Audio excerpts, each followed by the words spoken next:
This afternoon, the President released a statement and fact sheet regarding cyber threats to the homeland, urging private sector partners to take immediate action to shore up their defenses against potential cyber attacks. We've previously warned about the potential for Russia to conduct cyber attacks against the United States, including as a response to the unprecedented economic costs that the U.S. and allies and partners impose in response to Russia's further invasion of Ukraine. Today, we are reiterating those warnings, and we're doing so based on evolving threat intelligence that the Russian government is exploring options for potential cyber attacks on critical infrastructure in the United States. To be clear, there is no certainty there will be a cyber incident on critical infrastructure. So why am I here? Because this is a call to action and a call to responsibility for all of us. At the President's direction, the administration has worked extensively over the last year to prepare to meet this sort of threat, providing unprecedented warning and advice to the private sector and mandating cybersecurity measures where we have the authority to do so. For example, just last week, federal agencies convened more than 100 companies to share new cybersecurity threat information in light of this evolving threat intelligence. During those meetings, we shared resources and tools to help companies harden their security, like advisories sourced from sensitive threat intelligence, and hands-on support from local FBI field offices and CISA regional offices, including their Shields Up program. The meeting was part of an extensive cybersecurity resilience effort that we began in the fall, prompted by the President. Agencies like Energy, EPA, Treasury, and DHS have hosted both classified and unclassified briefings with hundreds of owners and operators of privately owned critical infrastructure. CISA, NSA, and FBI have published cybersecurity advisories that set out protections the private sector can deploy to improve security. The President has also directed departments and agencies to use all existing government authorities to mandate new cybersecurity and network defense measures.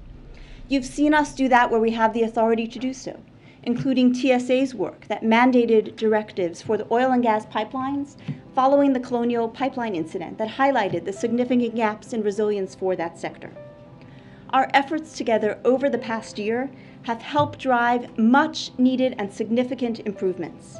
But there's still much more we need to do to have the confidence that we've locked our digital doors, particularly for the critical services Americans rely on. The majority of our critical infrastructure, as you know, is owned and operated by the private sector. And those owners and operators have the ability and a responsibility to harden the systems and networks we all rely on.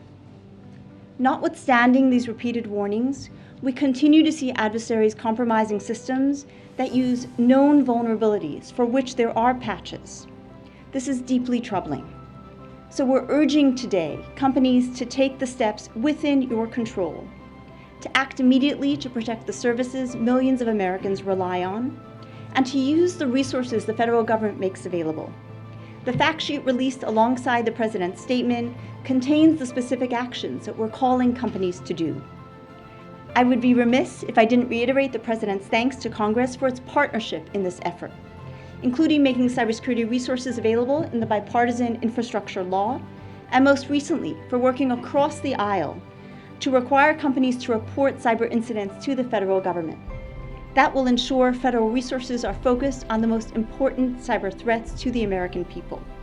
We welcome additional congressional work to identify new authorities that can help address gaps and drive down collective cybersecurity risk.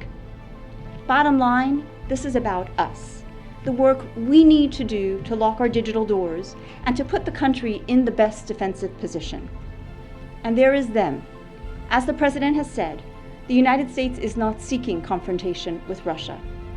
But he has also said that if Russia conducts disruptive cyber attacks against critical infrastructure, we will be prepared to respond. Thank you. Right, let me just first ask, for those of you in the aisles, if you're not a photographer, there's plenty of seats, so if you could sit down, that would be great, not crowd the others in the seats. So we don't have unlimited time, so we just want to get to as many people as possible, so go ahead. Thank you, Jen. Just a quick question on the Viasat attack. that happened on the 24th of Feb, the day Russia attacked Ukraine. We've obviously seen that impact satellite communication networks in Eastern Europe.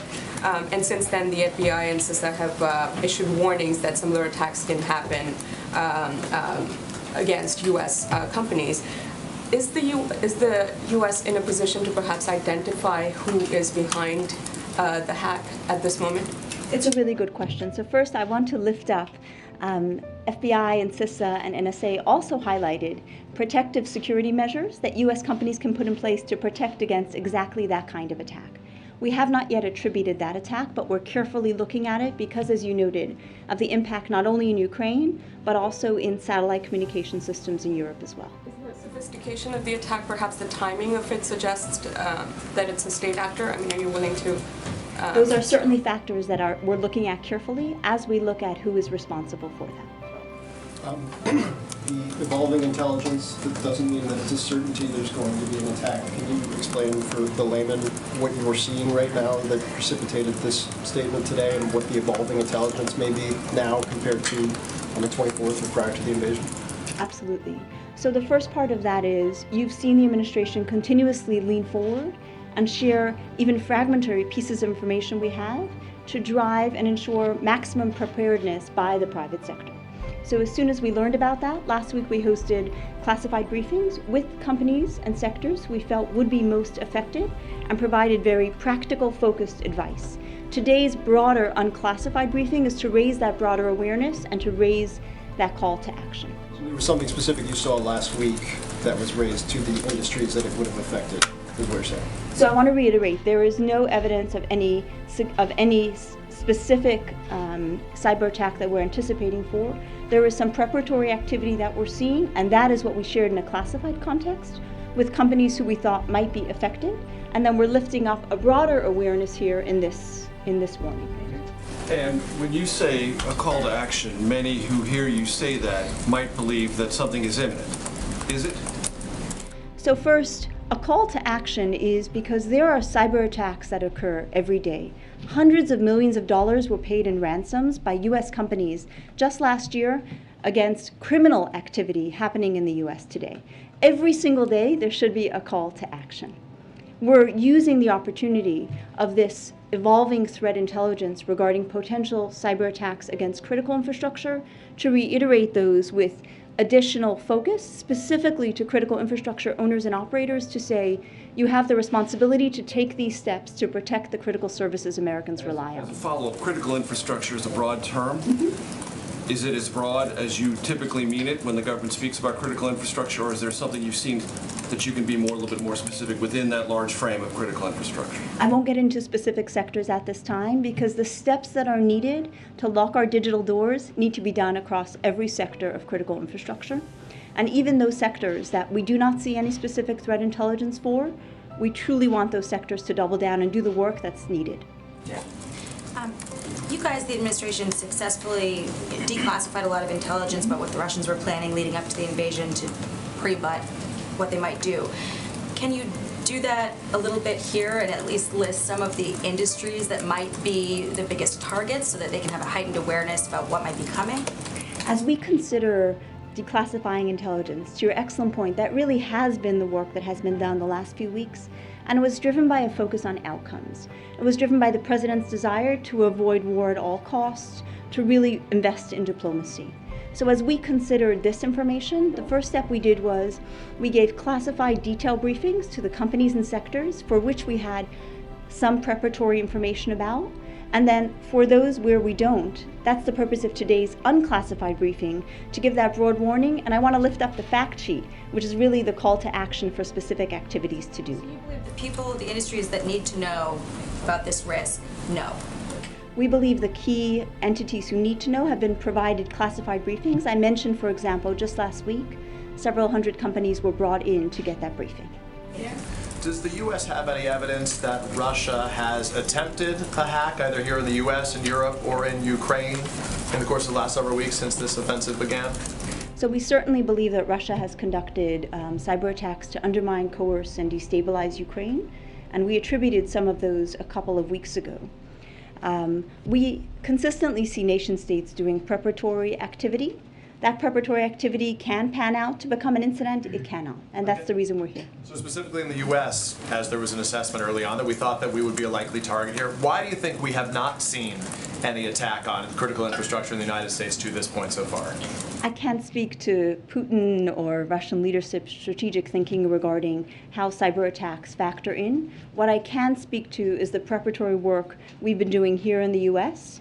and the fact that as soon as we have some evolving threat intelligence regarding a shift in that intention, that we're coming out and raising the awareness to heighten our preparedness as well. So you can't say declaratively that we stopped an attack, I guess I'm saying, to this point on critical infrastructure. Correct. Can you explain a little bit more what preparatory activity on the part of the Russians would be? What does that look like? So preparatory activity could mean scanning websites, it could be hunting for vulnerabilities. There's a range of activity that malicious cyber actors use, whether they're nation state or criminals. The most troubling piece, and really one I mentioned a moment ago, is we continue to see known vulnerabilities for which we have patches available used by even sophisticated cyber actors to compromise American companies, to compromise companies around the world. And that's one of the reasons, and that makes it far easier for attackers than it needs to be. It's kind of, I joke, I grew up in New York. You had a lock and an alarm system. The houses that didn't or left the door open clearly were making it easier than they should have, right? No comment about New York. So clearly what we're asking for is lock your digital doors, make it harder for attackers, make them do more work, because a number of the practices we include in the fact sheet will make it significantly harder, even for a sophisticated actor, to compromise a network. So just to be clear, the warning today, is this in response to some of these more desperate tactics we've seen from Russia on the ground? Are you now fearing that there might be more of a cyber risk because of what we're seeing on the ground in Ukraine? So we've given a number of threat warnings over the last number of weeks that Russia could consider conducting cyber attacks in response to the very significant economic costs the U.S. and partners have put on Russia in response. This speaks to evolving threat intelligence and a potential shift in intention to do so. And do you have a message for individuals? You're talking a lot about private companies. What about households? Should they be worried about cyber attacks here? The items in the fact sheet apply to companies and individuals as well. I'm specifically speaking to companies because there's a responsibility to protect the critical services Americans rely on. But every individual should take a look at that fact sheet because it's a truly helpful one. We only put in place the things that we really try to practice and work to practice ourselves. Thanks. As part of this preparatory activity, do you have evidence that Russian hackers have infiltrated the networks of U.S. companies already and just haven't carried out the attacks? There was, as I noted, we frequently see preparatory activity. Whenever we do sensitive warnings to the individual companies and provide them information to ensure they can look quickly at their networks and remediate what may be occurring. So have you seen any evidence that there have been infiltrations as part of that We activity? routinely see information about infiltrations, right? Technology is not as secure as it needs to be. I mentioned the ransomware activity. There are multiple nation-state actors. It's a line of work for the intelligence community and the FBI to knock on a company's door and say, we've seen some evidence of an intrusion. We'll work with you. We'll make these resources available via regional office to work with you to help you recover. That's pretty routine practice. What we're seeing now is an evolving threat intelligence to conduct potential cyber attacks on critical infrastructure, and that raises up a point because we're concerned about potential disruption of critical services. Ken? And you did a briefing for us about a month ago. Do you think the U.S. banking system is more vulnerable, less vulnerable since the briefing, given the warnings that the government has produced? The U.S. banking sector truly takes cyber threats seriously, both individually and as a group. Treasury has worked extensively with the sector to share sensitive threat intelligence at the executive level, at the security executive level, repeatedly at the classified and unclassified level. So I do not believe they're more at risk, but it is always important for every critical infrastructure sector to double down in this heightened period of geopolitical tension to carefully look at any threat. Can you paint a worst-case scenario picture for us? What exactly are you most worried about if the private sector, choose not take these steps? Clearly what we're always, I won't get into hypotheticals, right? But the reason I'm here is because critical infrastructure, power, water, many hospitals in the United States are owned by the private sector. And while the federal government makes extensive resources available, I mentioned FBI's 56 regional offices, you can just walk in. CISA has offices near most FEMA sites in the United States. They've had their Shields Up program. We can make those resources available for those sectors where we can mandate measures, like oil and gas pipelines, we have. But it's ultimately the private sector's responsibility in our current authority structure to do those steps, to use those resources to take those steps. So the purpose here is to say, Americans rely on those critical services, please act, and we're here to support with the resources we have. Kayla, last one. Thank you. And are you still seeing the Russians carrying out cyber attacks inside Ukraine? It's been a few weeks since we've been discussing that in particular. And as financial tools levied by the West have proven ineffective, what cyber tools does the West have that it can possibly utilize? We do continue to see Russia conducting both, as you know, right, significant malicious activity in Ukraine, major kinetic attacks which have disrupted and killed lives, as well as cyber activity. And we believe the unprecedented economic costs the United States and partners have levied is significant in that way. With regard to your question about whether cyber attacks would change that, I think the president was very clear. We're not looking for a conflict with Russia. If Russia initiates a cyber attack against the United States, we will respond. Thank you, Anne, so much for joining us. Thank you. Thank you for having me. Thanks, Anne. Thank you, Anne. All right. I just had two brief items for all of you at the top. There was a scheduled meeting today that Secretary Yellen, Secretary Raimondo, Jake Sullivan, and Brian Deese had with 16 CEOs. This afternoon, the president also dropped by for about 20 minutes and provided them an update on Russia, Ukraine. I'm sure we can get you a list of the attendees at that meeting as well. Also wanted to note a number of you have asked about whether the president would be watching the hearings today. One scheduling note is the Quint call he had this morning was at exactly the same time as her opening statement, but he did request regular updates, or he has been requesting regular updates from members of the team on how the hearing is going. And he also called her last night to wish her good luck this week at the hearings. And I would also note that he's very grateful to Judge Thomas Griffith, as well as Lisa Fairfax, for introducing her today. So with that, I will stop. And Colleen, why don't you kick us off? Okay. So can you give us a readout of the call with the European leaders from earlier? Just sort of what was discussed, what happened, and then I had one other question. Absolutely. If you haven't already seen, there should be a readout going out shortly, but let me give you a few of the preview points of this call. During this call with President Macron of France, Chancellor Scholz of Germany, Prime Minister Draghi of Italy, and Prime Minister Boris Johnson of the United Kingdom, they discussed their serious concerns about Russia's brutal tactics in Ukraine, including its attacks on civilians.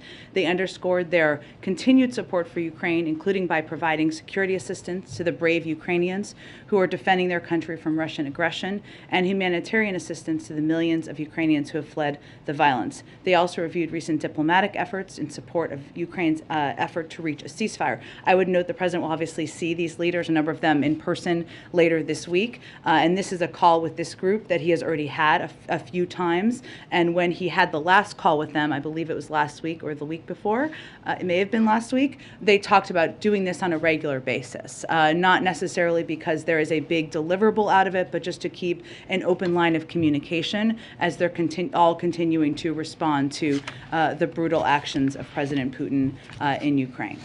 And then on the potential discussions with Ukrainian leaders and Russia, has the White House or has the president been in communication with Ukrainian leaders, with Zelensky on this? Has he given any sort of counseling on how to go about these talks with Russian leaders in the hope of ending the conflict? We are in touch with Ukrainian senior government officials every day. The president obviously has spoken with President Zelensky a number of times, as you all know, and we convey through all of those discussions that we support any diplomatic effort that they choose to take part in. The role that we feel we can play most effectively is by continuing to provide a broad range of security assistance, military assistance, to them, as well as economic and humanitarian assistance to strengthen their hand in these negotiations. And what we always convey publicly and privately is that we're going to be watching closely their actions, not just what words they say. But we just continue to support their efforts and whatever decisions they make about choosing to engage diplomatically. Go ahead. President Zelensky said if those talks don't work out, it's World War III. Does the president agree? Without knowing more what President Zelensky means by that, I would say that our view and the president's view is that the way we need to avoid World War III is preventing the United States from having direct military involvement on the ground, and same on NATO direct involvement on the ground, and that the most effective role we can continue to play is by providing that extensive military assistance that we have been providing, economic and humanitarian assistance. So I can't assess, obviously. I know many of you will speak or hear more from President Zelensky soon, and I would expect he can speak more to what he meant by that. And related to that, does the president believe that President Zelensky owes him or other NATO leaders a check-in as these negotiations progress and as he may approach a final resolution? Meaning, does NATO or the president want either implied or soft veto power over whatever Zelensky might decide to do? Well, we support President Zelensky and Ukrainian leaders' decisions, ability to make their own decisions through the course of these negotiations. Now, obviously, if it involves something related to the United States or NATO, we're here to support, but of course we'd need to be engaged in that aspect of the discussion. One last thing. Yeah. On Face the Nation, the Chinese ambassador said China's position is for peace and that it's constantly doing everything it can to de-escalate. Do you agree with that? Well, what I would note... That's a fair characterization of what China's doing? Well, what I would note also in the same interview, he failed to condemn the actions of President Putin. Well, I'm sorry? He said it wouldn't make any difference. Do you agree with that? I think our view is that verbal condemnation of the actions of President Putin and the actions of Russian military is important and vital, and it's about what side of history you want to stand on at this point in time. At the same time, as you know, the president had a lengthy discussion with President Xi on Friday, and we're going to continue to keep those lines of communication open. But what we would note here is also what is absent from a lot of their public commentary, which is condemnation at times. Sometimes it has been echoing of conspiracy theories that the Russians have put out there about chemical weapons, and we note that, you know, what we want to hear is condemnation of what we're seeing on the ground. Go ahead. Can you walk us through the president's trip a little bit later this week? We know he's going to stop in Brussels first, obviously. Then he goes to Poland, as you announced this weekend. Will he see refugees? Will he deliver a speech? Are there deliverables? Can you walk us through what you can tell us? There will certainly be deliverables, as there always are on these trips. And there always are. We're still finalizing, believe it or not, the details of the trip and the specifics of what he'll be doing while he's in Poland. He, of course, will be seeing his counterpart there, and he will certainly thank him for the efforts and the work that Poland has done and the leaders have done there to welcome refugees, to get them settled in Poland for this time being, as devastating as the circumstances are. Jake Sullivan is going to be joining us here tomorrow, and hopefully by then we will have more specifics to lay out for all of you, but we're finalizing the details as we speak. Let me ask you about their assessments. We're hearing from NATO right now that some are saying that if we're not in a stalemate, we are rapidly approaching one. Does the U.S. have a position on if that appears to be the way this is heading, how that changes the sort of trajectory of this and what your view is? You mean in terms of the military situation on the ground? Well, here's what we've seen on the ground. We're seeing that, well, the Department of Defense has assessed, and I know they've done briefings in this regard, so let me echo this, that there certainly could be some morale issues of troops on the ground, that they are in a stalemate in the sense that they have not been making the level of progress or the pace of progress that they had hoped from the beginning. Now, obviously, things can change rapidly in conflicts, and so we are mindful of that as well. We're also seeing, obviously, over the course of the last couple of days, that fighting around Mariupol is fierce course, but remains at this point isolated. It remains a high priority for Russia because it would provide President Putin with a land bridge to Crimea and cut off Ukrainian forces there from the rest of the country, provide the Russians with a new port. But the military situation elsewhere in Ukraine, according to our assessment, remains largely static. It doesn't mean that can't change. It's just an assessment as of this moment. Last quick one as it relates to Belarus right now. Some in NATO are saying that that Russia is preparing to potentially, or that Belarus is potentially preparing to let Russia position nuclear weapons on Belarusian soil. Does the U.S. have a message to the government of Belarus, and how would you view that escalation? Well, we don't have any confirmation of those reports or suggestions. Certainly that would be of concern to us, yes. Go ahead, Jackie. Thanks, Jen. In the past, you've said that domestic oil producers have the leases, resources that they need to ramp up production. Is there any thought about invoking the Defense Production Act when it comes to energy?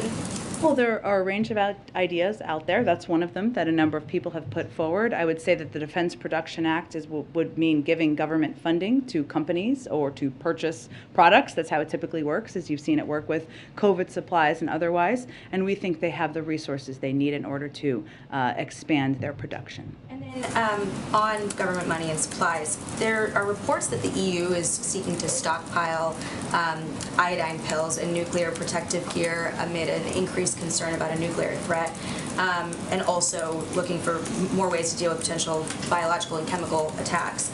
Is the U.S. taking similar measures when it comes to these things, especially with iodine pills? Are we taking sort of the lessons learned from the pandemic and applying it to this challenge? Sure, Jackie. It's a good question. Let me check with our national security team and see if there's any details I can get into. We are always prepared, even as we aren't making predictions at this point in time. I don't have confirmation of that report about the Europeans, but I will check and see if there's more to report out to all of you.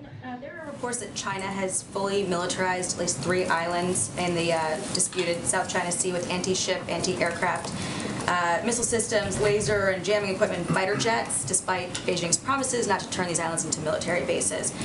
What is our takeaway from that, and how are we responding to that? Well, Jackie, I don't have confirmation of that from here. I've certainly seen the reports. I would point you to the Department of Defense for any more specific analysis, but obviously any escalatory actions in the South China Sea would be of concern to us. And then one more on the White House assessment of global food insecurity that's sort of coming out of all this in Ukraine. Is there any money that's going to be allocated to provide diesel fuel to Ukrainian farmers to try to mitigate some of this?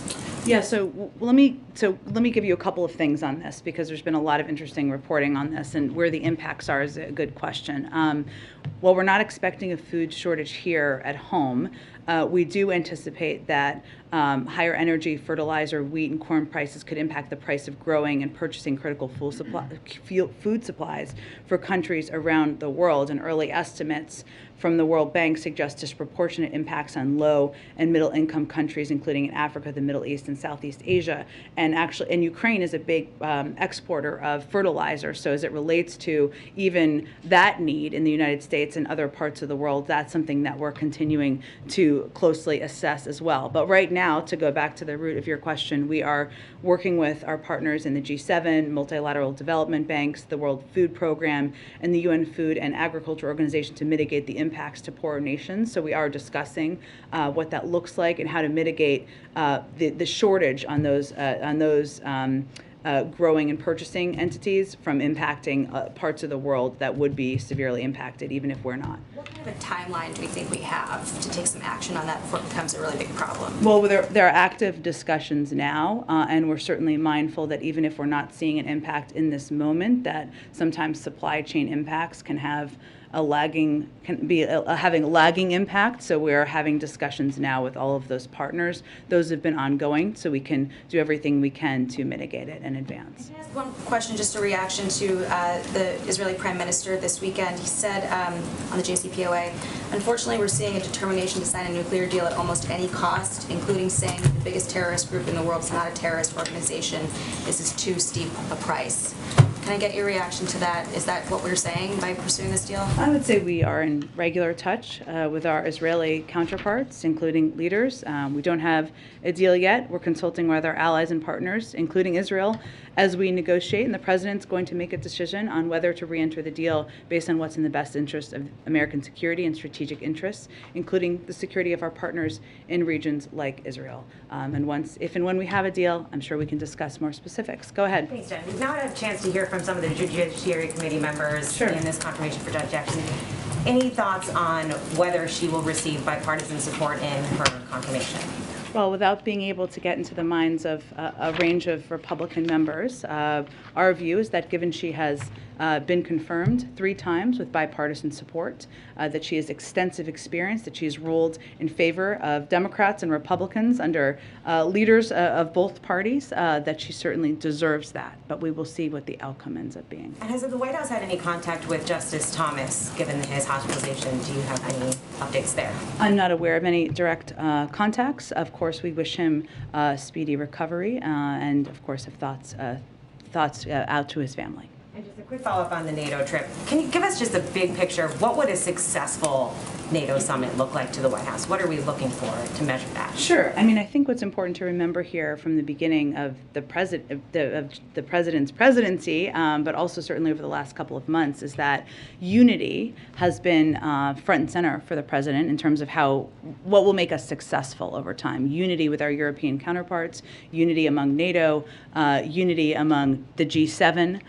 And that doesn't happen by accident. And so coming out of this, what the president is hoping to achieve is continued coordination and a unified response to the continued escalatory actions of President Putin. Go ahead. The U.S. ambassador to the UN was asked about this weekend, but given the polls appear to be planning to put on the table some type of peacekeeping force idea, is there any feasible structure that the White House could support for something like that, or have you guys looked into the idea at all? Well, we of course will continue to work with Poland and other allies and partners in Europe to provide support for the Ukrainian people and help them defend their country against Russian aggression and provide relief to the people of Ukraine. And we will continue to impose severe consequences. The president, he's been clear. We're not going to send American troops to fight Russian troops. It's not in the interest of the American people or our national security, but we'll continue to discuss a range of ideas, including this one out there.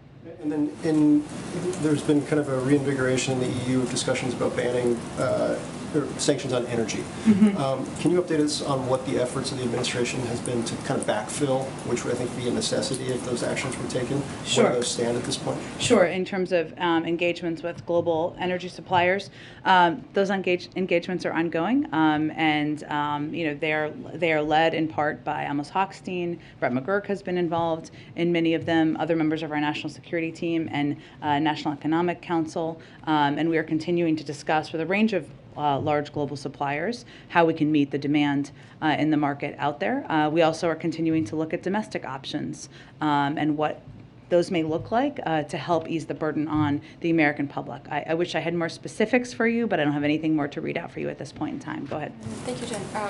The meeting you mentioned that the President Biden participated in with CEOs earlier today, there were oil industry CEOs at that meeting, and considering the White House has been engaging with them for several weeks now, talking about ways to increase production to take care of gas prices, I'm wondering what kind of specific assurances the White House has managed to get from these companies so far, and what was really discussed in today's meeting, especially with the oil industry CEOs. Well, the president was there. He was simply giving them an update on Russia and Ukraine. He was not making an ask in that capacity. Obviously, there are a range of senior officials who participated in these meetings. We've had a range of engagements with them, as you've noted, and we've stated publicly that they should do greater production, but they can speak for themselves on what, if anything, they would commit to. Have there been any assurances that the industry has perhaps offered the White House so far? We'll let the oil industry speak for themselves. And one quick question on China.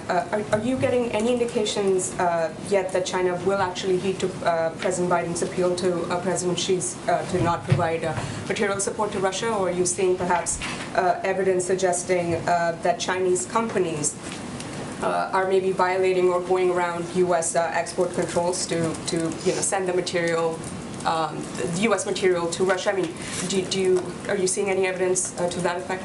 I don't have an assessment to share on this. You can look at the public comments that one of your colleagues brought up earlier during an interview yesterday, where the Chinese ambassador highlighted China's friendly relations and maintenance of normal economic ties with Russia, while also refusing to condemn Russia's invasion of Ukraine. But I don't have a further assessment beyond that. Go ahead. Thanks, Jen. The Russian Foreign Ministry summoned Ambassador Sullivan to the ministry in Moscow and warned that U.S.-Russian relations are on the verge of rupture. Said the president's comments calling Putin a war criminal were unworthy of a statesman of such high rank. Does the White House have any response to this? And is there any concern about the warning that they're going to respond with a decisive and firm response?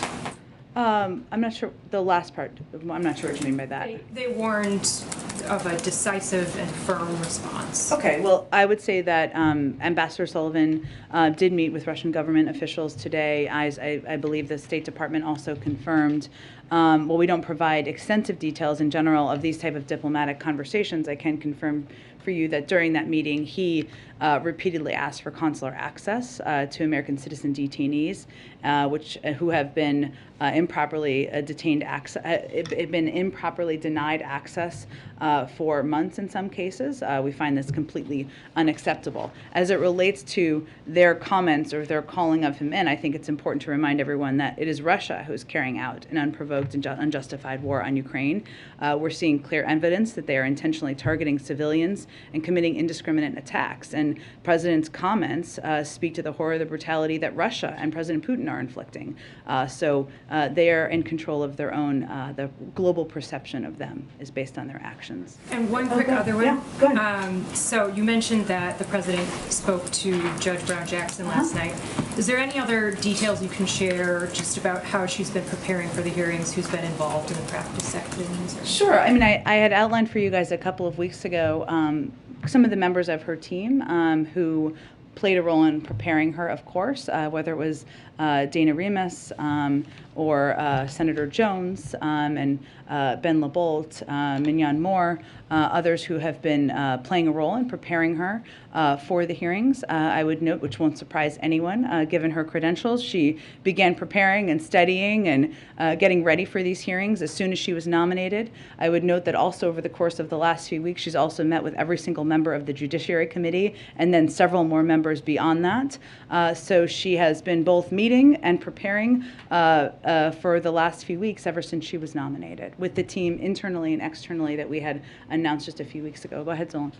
Does the administration expect to discuss the Poland's offer on the MiG fighter jets at this point, or is the stance that the Pentagon has made the decision clear at that point and this won't be a subject in anticipation of the president's trip to Poland? And then secondly, during the vice president's trip to Poland, the Polish leaders at that point said one ask that they had in that bilateral was to expedite the processing of Ukrainian refugees who have relatives in the United States. Yeah.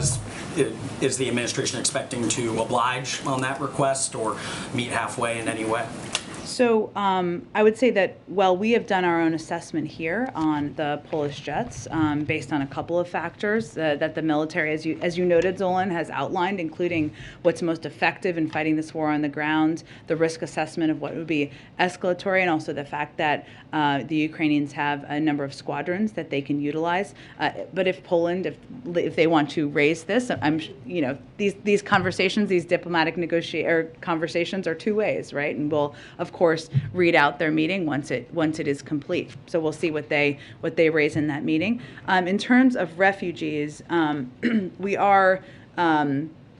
have taken a number of steps, and we do, part of what the president wants to do is thank President Duda for the efforts of Poland in welcoming refugees and talk about what we can do to continue to provide support. Now, to date, that has been largely financial support, humanitarian support, even as we granted temporary protected status, and also, just a few weeks ago. But what we are doing, continuing to assess, is what if there are Ukrainian nationals who are not able to remain safely in Europe and for whom resettlement in the United States is a better option, we are continuing to work with UNHCR and the EU to consider that. And that might require, because typically individuals who are seeking refugee status have to go to a third country.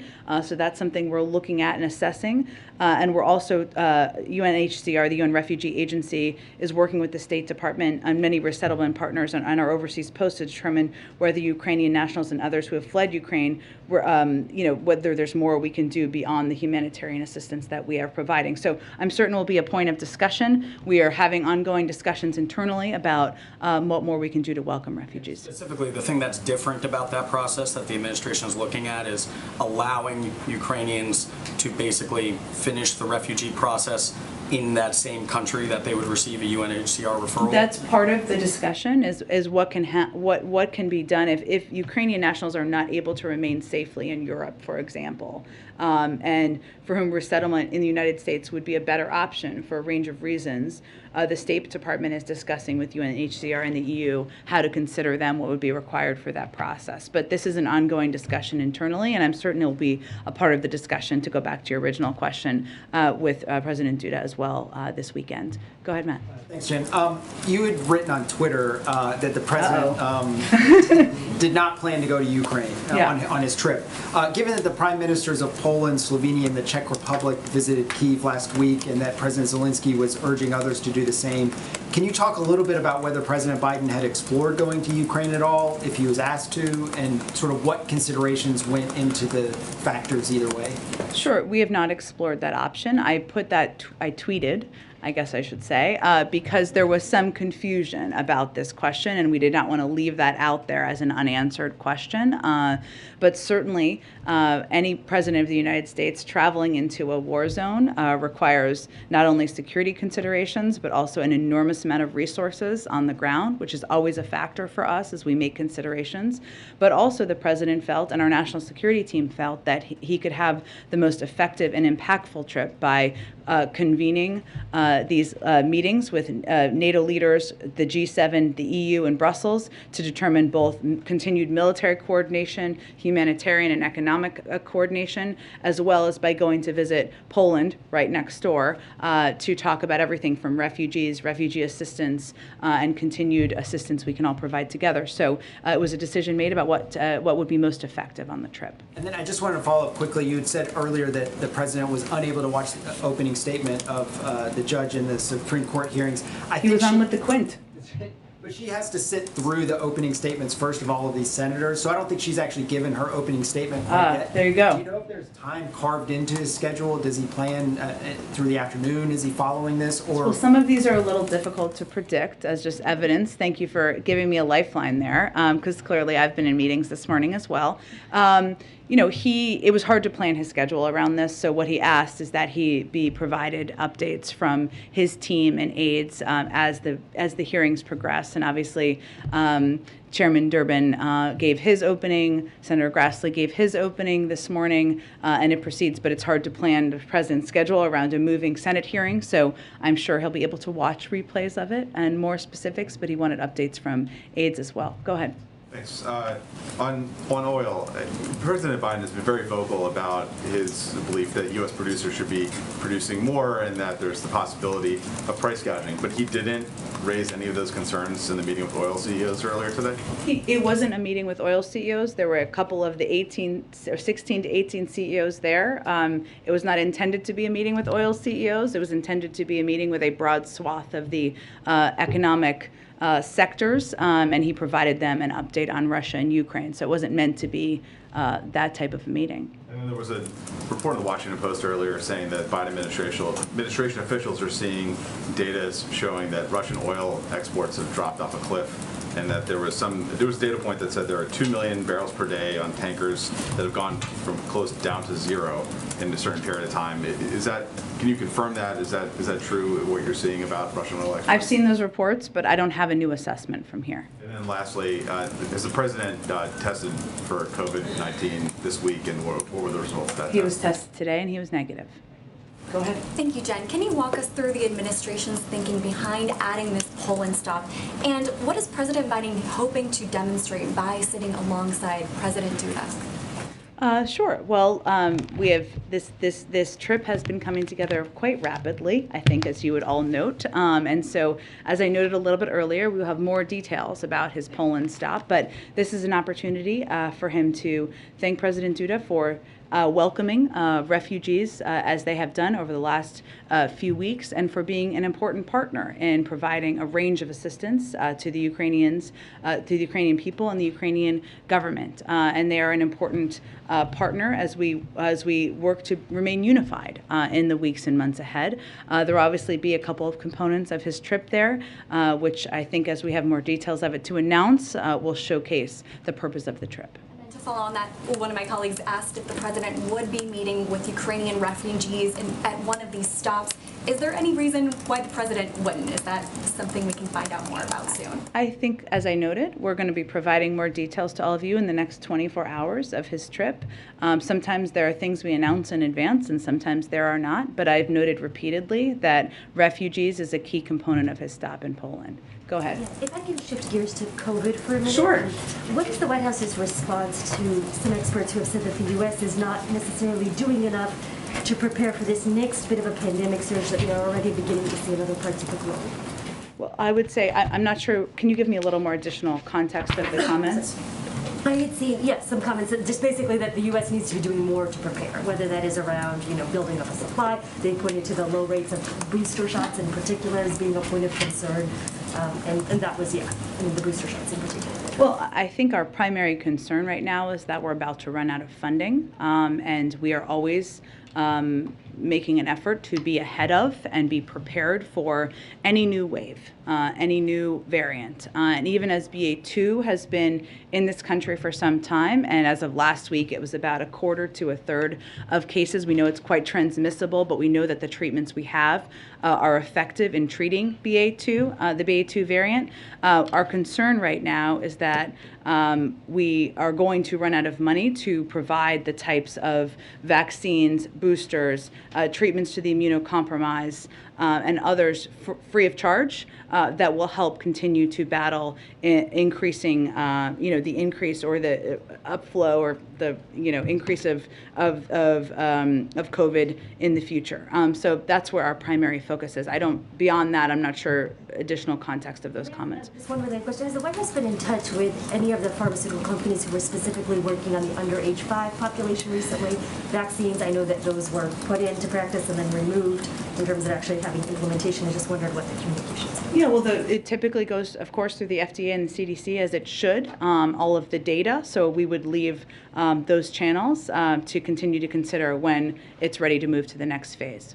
No sort of increased communication or urgency around getting back? Well, I think science moves at the speed of science, right? And of course many people here have children under 5, but it's important that it moves through the effective gold standard process. And of course, we are in touch with the pharmaceutical companies for a range of reasons, including purchasing supplies to plan ahead for the need for boosters and other vaccines in the future, even as we are worried about running out of money. But the process for when it would be ready to go through the FDA and CDC process is left to the scientists. Jen, can I ask Go ahead. Jen, just on the food security issue? Yeah. Cargill and ADM are still operating in Russia. A lot of companies have obviously left. Does the administration have a view on whether these companies should stay in, given the concerns about food security and production of wheat and so forth? We have not asked any company specifically to take steps to pull out. We have applauded those who have made that decision, and they are going to have to make decisions of their own regard. Just a housekeeping item. I know you're still getting plans for the trip. Mm-hmm. Do you expect the president to hold a joint news conference with President Duda after their meeting in Poland? We're still planning all the specifics of it, so I don't have that quite yet. I would expect one for sure on Thursday. Go ahead. Thank you so much. On Ukraine, we're seeing reports about Mariupol, about people, Ukrainians there, being deported, arrested, and sent to remote regions in Russia. Is this something that is consistent with American intelligence? Can you comment on this? Those reports are horrific, but we don't have any independent confirmation of those reports at this point in time. Follow up on China maybe. So the president has warned that China would face costs if it decided to help Russia. And how confident is he that European allies would also support such costs, and will that be part of the discussion in Brussels? Well, I think that certainly the concern about China's closer alignment with Russia is one that's not just one of the United States. It's also a concern of many in Europe, and we expect it to be a topic of discussion over the course of the next several days. Go ahead, Jeff. As I understand the peacekeeping proposal from the Polish Prime Minister, it would be a peacekeeping force. They would be in Ukraine and they would be able to defend themselves. So I know the president doesn't want to send Americans to fight Russians, but is the U.S. open to sending Americans as part of an internationally recognized peacekeeping force that could be NATO or not NATO? Again, these are a range of conversations are happening behind the scenes. I'll leave it to those at this point in time, but forces on the ground is certainly about fighting, but it's also about having forces on the ground in Ukraine, which we have not supported at this point. Don't think that will change. Go ahead. Thanks, Jen. I had a question about the COVID-19 response team. Obviously, there's going to be a change in leadership in the White House coordinator on COVID. Yeah. And by my count, there hasn't been a press briefing with the COVID team in about 3 weeks. I just wondered if you could speak to kind of what the role of that team is at this point. How often does the president meet with that team? Is there any talk of disbanding it at this point, given the phase of the pandemic? Just kind of curious, sort of. I hope not for Dr. Zha's sake, given he's coming in. Look, this is communicating with all of you on a regular basis has been a huge priority for the COVID team, and I'm certain we will continue to do that. And obviously, Dr. Zha is somebody who is not just a medical expert and a doctor, but somebody who is a very effective communicator on public health issues, and we think that's going to be a very effective part of his role. So I'm certain you will be seeing a lot of him, and we will continue to have a range of briefings with the COVID team. So no, they are not disbanding. Go ahead. Thanks, Jen. Go ahead. I'll go after you. I have two questions. First, United States declared the Myanmar military government committed genocide against the Rohingya today. We also know the Myanmar government has supported Russia's invasion of Ukraine. And what happened to the Rohingya had been happening for a while now. So based on the timing, are this supporting the Russia related to this declaration today? Well, let me say for those of you who haven't, I know you've been following this closely, but for those of you who have not, following a rigorous factual and legal analysis, the Secretary of State determined that members of the Burmese military committed genocide and crimes against humanity against Rohingya. His announcement at the U.S. Holocaust Memorial Museum emphasizes, especially to victims and survivors, that the United States recognizes the gravity of these crimes. He also announced nearly $1 million for the independent investigative mechanism for Myanmar to support its mandate to investigate, collect, preserve, and analyze evidence of the most serious international crimes in Burma since 2011. I would note that our view is that shining a light on the crimes of Burma's military will increase international pressure, make it harder for them to commit further abuses. But this has been, as you know, we're going to have long face discrimination, but subject to exclusionary policies, and this has been a lengthy review process at the State Department to come to this conclusion unrelated to current events. Second question is, we're talking about the communication with China, including President Biden's call with President Xi last week. Besides the consequences China might face if it adds Russia, does the United States also tells China what would happen to Russia right now, well, or might also happen to China if it invades U.S. allies and partners in Indo-Pacific regions such as Taiwan? During this call, which was largely focused on Russia's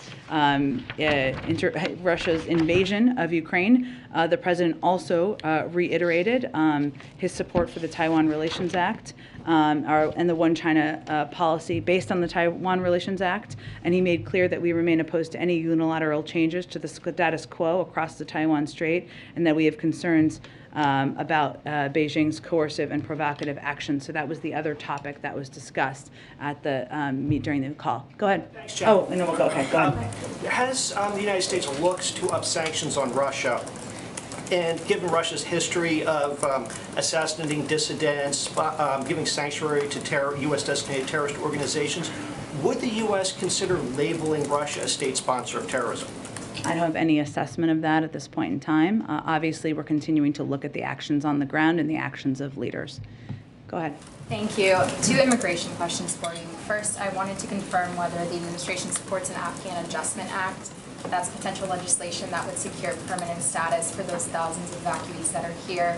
It would go beyond, obviously, the TPS designation last week, which is 18 months. Sure, I'd have to check with our Department of Homeland Security. Obviously, we just announced temporary protected status last week, and we're continuing to assess and consider a range of ways to welcome and our Afghan partners. Just quickly, it's been 2 years since President Trump implemented Title 42. There are protests outside the White House today. Democrats are now actively calling for it to end. COVID cases are low. Is the administration at least preparing for the possibility that this could end, and how so? Sure, there are timelines, including, I think, upcoming in April, on when it continues to be reconsidered. And those discussions happen among the health experts from the CDC and other medical experts within the administration. And you always have to prepare, because if they'd make that decision, there would be an implementation that would be in part led by the Department of Homeland Security and others that you have to plan for. Include in preparing for a large influx of migrants at the border specifically? Well, certainly that would be part of it if and when the CDC makes that determination. Okay, thanks everyone. We'll have Jake here tomorrow. Lots of questions I'm sure you have. Thank you, everyone.